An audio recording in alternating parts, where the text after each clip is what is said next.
It has turned into an annual tradition, Luke's birthday trail running adventure in the Sierras. As always, there are a lot of laughs. Tijuana mama! Happy birthday, dear Luca. And a good bit of suffering. Rock. On a route that Luke, Harry, and I have come up with to challenge ourselves on Mother Nature's playground that is the high Sierras in the early fall. Yes! Well done. Yes, man. Oh, good work. Oh my goodness. Good morning from Rhodes End here, one of the premier trailheads in Kings Canyon National Park.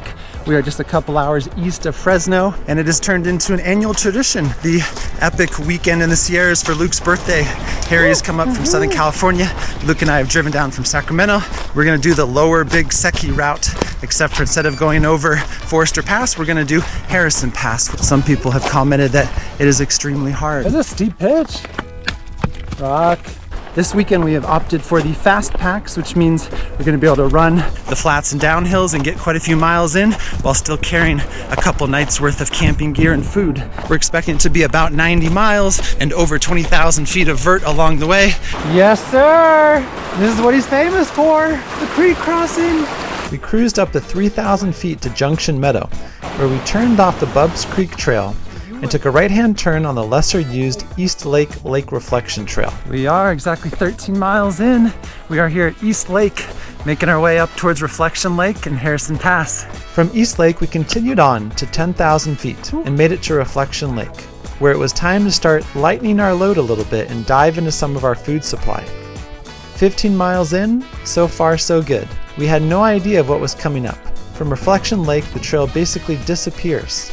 Given that we had gone over Forester Pass together before, we had opted for Harrison Pass. The route comes straight up giant boulder fields and weaves its way up a long canyon.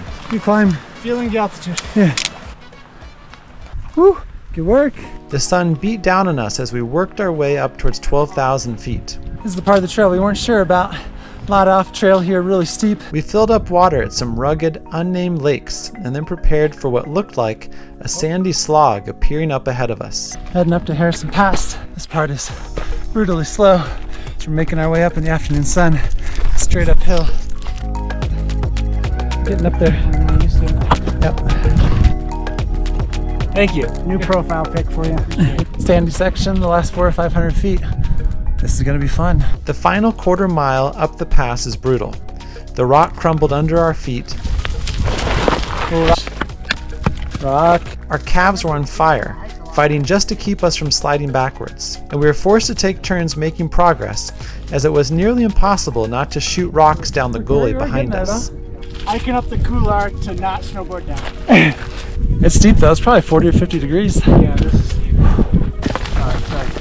Alright. There you go. It's tough. Go to the end, guys, go. Man, this is tough. Taken out by Avalanche, whatever. Harrison Pass. I'm not remembering a pass that's been harder than this one to get up. No trail, no switchbacks, straight up, just absolute slog, 50-degree angle. Good job, Harry. I bet it's fine. How arrogant we are. 50-year-old backpackers can do it. We'll make it look easy. Yes, sir. Harrison Pass. Yes. Good work. Good work. Oh my goodness. Good. Having the unknown section of our 92-mile loop now behind us, Here comes Bear. Off-trail extraordinaire. we cruised our way down the rocks and scree and set our sights on Lake South America. Lake South America, yes. 20 miles. It's really warm. It's really warm, okay. Yes, it's a unicorn because you're unique and one of a kind. Aw. Luke Pinata.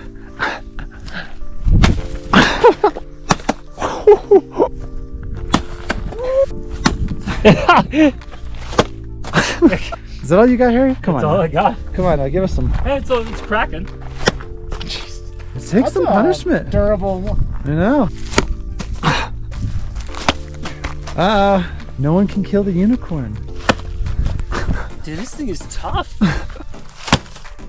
There it is. Nice. salami. Oh, it's, that's for you. Giant salami. Cece wanted to see your face when the salami popped out first. Tijuana mama. Tijuana mama. Pickled sausage. This is for you, man. Yeah, it's all you. Now you have enough calories for all the days. You're welcome. Oh, you want to eat turkey? Yeah, Turkey's good. Thank Mission accomplished. Luke's birthday pinata. After our fun pinata break, we got on the Lake South America Trail, which was a decent use trail. We made our way past countless unnamed lakes. We continued south and jumped on the upper Kern Canyon Trail. It is 6:15. We got about an hour until sunset here. We have joined up with the High Sierra Trail. We are on mile 29, so it is a big first day, but thankfully we're able to run a little bit of stretch down here, hoping to get in a few more miles before it gets dark. Sunset came and went, and we threw on our headlamps for the last 6 miles until we got to the hot spring. You can like get the towel wet and scrub yourself. We set up our lightweight bivvies and headed over to enjoy a warm bath and dinner. We are 37 miles in. We've made it to the campsite for night 1. We're having dinner here at the Kern Hot Spring. You're just getting rid of weight? Got our feet in the pool. It's like the perfect way to finish off a massive 37-mile day. How much more spicy is it than the regular mama? Tijuana mama. 400% hotter than Big Mama. Who knows how hot Big Mama is? But I don't know. It sounds spicy. It's spicy. Complete meal Taste powder. okay? Not Taste- great? Not bad? 5 or 6 out of 10. Yeah. It's not. Happy birthday, dear Lucas. Happy birthday to you. Thank you guys.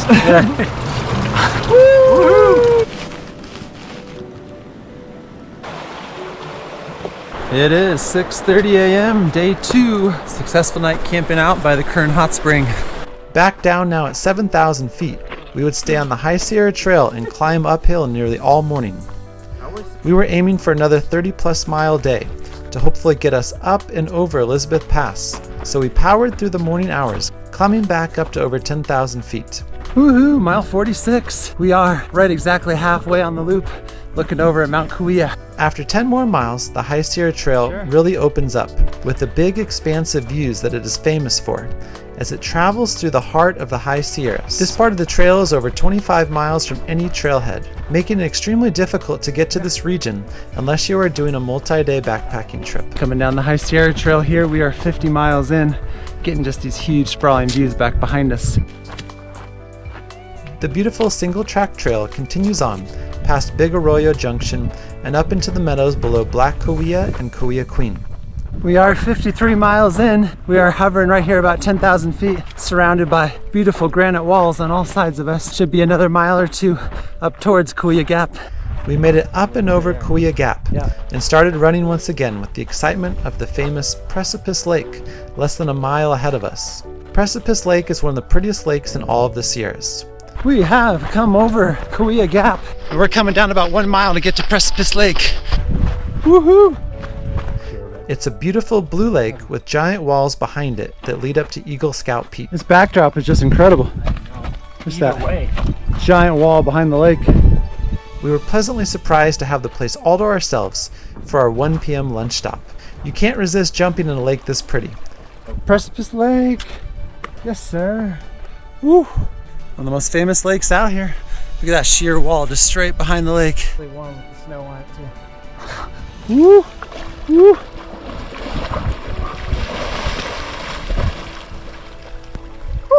Yeah, Luke. It's cold?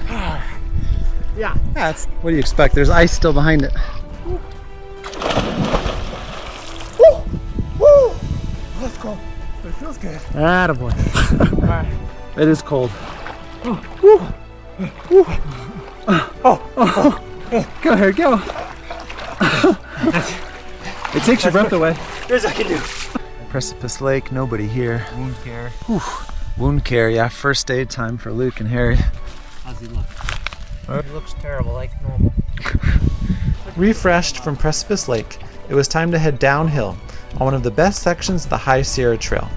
We dropped down the rocky trail with great views of Big Hamilton Lake. This section's so rad. A couple miles later, we got to the famous Hamilton Gorge Tunnel, one of the famous landmarks on the High Sierra Trail, which was blasted in the rock after an avalanche in 1937 that took out the suspension bridge spanning the gorge. Woohoo! Yes, sir! Good work! Mile 57, north rim of the Grand Canyon vibes, as you come through the tunnel carved out of the granite, and then you head straight on the side of the cliff. From Precipice Lake, the trail drops over 2,000 feet down to Big Hamilton Lake. Nice view, huh? That was a solid descent. The High Sierra Trail continues on in all its glory. We were surrounded by towering peaks, ran across giant slabs, and went alongside sheer cliffs. We are exactly 59 miles in. We have passed the bigger of the two Hamilton lakes. We're down at the smaller Hamilton Lake, the lower lake, and look at these giant pillars all the way around us here. I had never seen much of the High Sierra Trail before this trip, and it was a true joy seeing this slice of this granite heaven deep in the Sierras. Solid canyon. Woo! See the trail cutting up it. We made it over to Lone Pine Creek and had to say goodbye to the High Sierra Trail as we took a right-hand turn and started heading north on the lesser-used Elizabeth Pass Trail. We have turned off the High Sierra Trail. We are on the Elizabeth Pass Trail, which clearly gets a lot less attention than the High Sierra Trail. There's quite a bit of bushwhacking here in the first mile. This trail is going to climb over 3,500 feet in just about 4 miles, so it's going to be a steep ascent here for our last big pass of the day on day 2, and we are 61 miles in too, so the legs are not fresh. Long grind up to 10,900 feet. Should have about 500 more feet to climb up to Elizabeth Pass. By now, we were feeling the cumulative effort of having done 60 miles and 15,000 feet of climbing in the last day and 2/3. 20 seconds up to Elizabeth Pass. Llegamos! Woo! Yes! Oh, done. Yes, man. Oh, good work. Ah, Oh my goodness. that was awesome. That was hard. That was hard. Good job, Harry. We back the people. Good work, buddy. Trail pass. Nice. 6:45, we made it up and over Elizabeth Pass. That was the goal for the day, to be able to get up here before it gets dark. Now we got to drop at least 1,000 to 1,500 feet to find a good place to camp that is not that cold. That's cool. Oh, get Luke running, Harry running down. After catching our breath, we entered back into Kings Canyon National Park, and the cold started to sink in as we dropped down into the shadows. Quickly, we were forced to stop and throw on more layers of clothes, as the temperature was getting down close to freezing at nearly 12,000 feet. After another half an hour, headlamps were on, and we continued marching downhill, knowing that the more elevation we dropped, the better we would sleep. At 8:30, we finally found a flat patch next to the river, made a quick dinner, and jumped into our sleeping bags to get warm and out of the cold. Day 3, our final day. We had put all of our food in Harry's Ursack bag, and gratefully no bears had destroyed our food bag. Trash. And then mine. Here you go, Harry. The bear has emerged, slowly but surely, out of hibernation. Deep sleep. Oh, it's too cold. Back in bed. No, no, come on, get out. Ooh, good morning, day 3, 6:15. Starting to see the first signs of light on the horizon. It's hard to see where you're going. After 37 and 33 miles for days 1 and 2, we were excited that today would be a slightly shorter day at 22 miles to take us back to Road's End and complete the Big Seki South Loop. Yeah, that's why I'm letting you go first. You're getting all the dew for me. We cruised through the early morning miles, really enjoying the beautiful meadows of the Elizabeth Pass Trail. Woo-hoo-hoo. Even though it was only mid-September, there were already signs of fall color starting to hit the trail. Our bodies were tired, but thankfully by now we had eaten nearly all of our food, and our fast packs were down to about 10 pounds. Woohoo! Woo! We got to the next trail junction and started climbing once again for our last major climb of the loop. We are 77 miles in, making our way up to the last pass of the loop, Avalanche Pass. Woo. Snack break. Garlic sauce on a tuna burrito. Taking a long way around.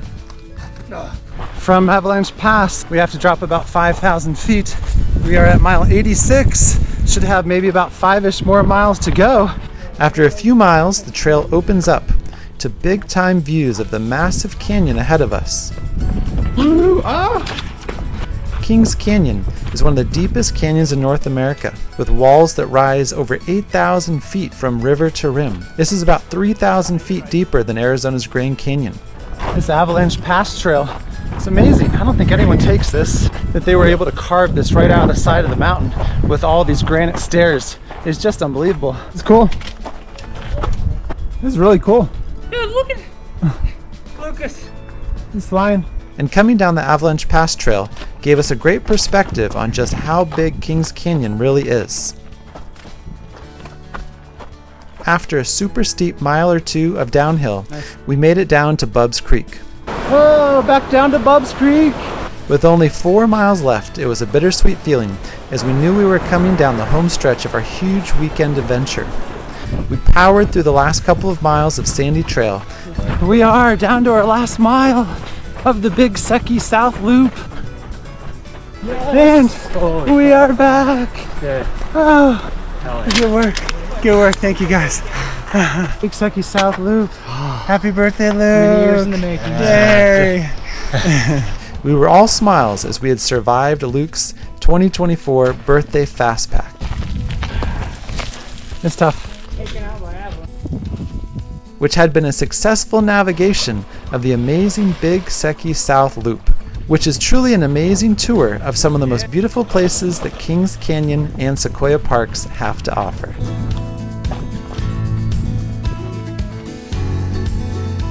Oh, it's too cold. Back in bed. Oh, no, come on. Unicorn, because you're unique. Woohoo! Yes, sir. Yes. Oh, done. Yes, man. Oh, good work. Oh, that's for you. Giant salami. First. Tijuana mama.